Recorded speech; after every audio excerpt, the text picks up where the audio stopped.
Bapak, Ibu, dan Saudara sekalian, renungan hari ini diambil dari 1 Yohanes 3 ayat 9, demikian firman Tuhan.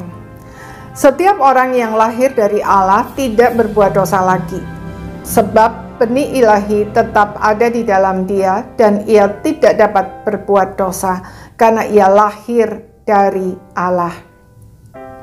Saudara-saudara sekalian, bukti lain bahwa kita adalah anak-anak Allah yang disebutkan dalam surat 1 Yohanes ini adalah kita tidak berbuat dosa lagi. Bahkan dikatakan tidak dapat berbuat dosa. Apa maksudnya? Apakah berarti anak-anak Allah sama sekali tidak berdosa lagi sehingga tidak perlu mengaku dosa? Tentu saja bukan demikian maksudnya. Sebab 1 Yohanes 1 ayat 8 dikatakan, jika kita berkata bahwa kita tidak berdosa, maka kita menipu diri kita sendiri dan kebenaran tidak ada di dalam kita.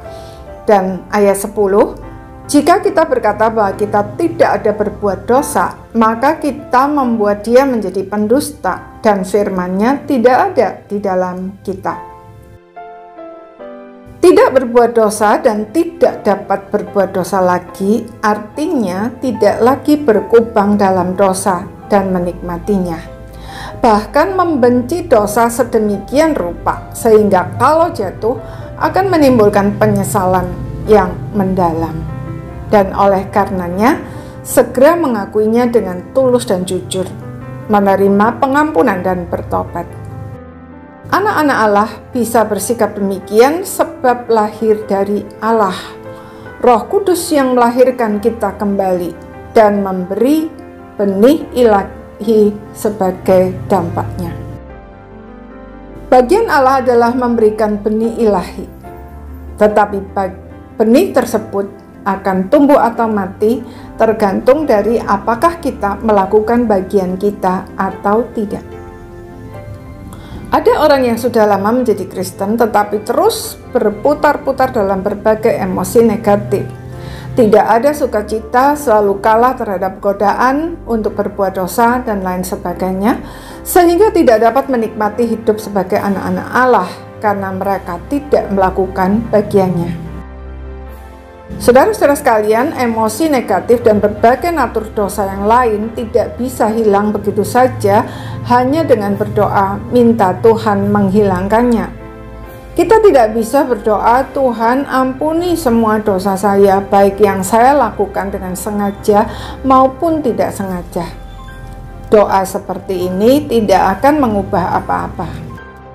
Kita harus melakukan bagian kita, yaitu minta Tuhan menyingkapkan apa yang menjadi natur dosa kita secara spesifik dan detail.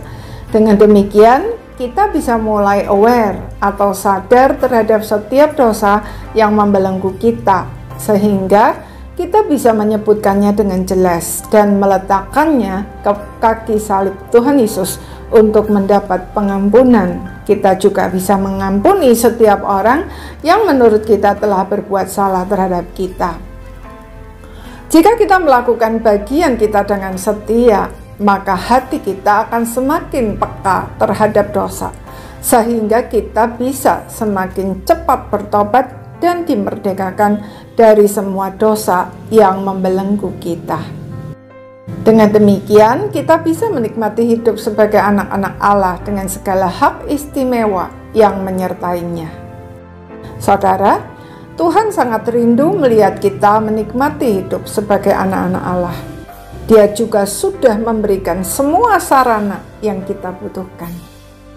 Tetapi sudahkah kita melakukan bagian kita?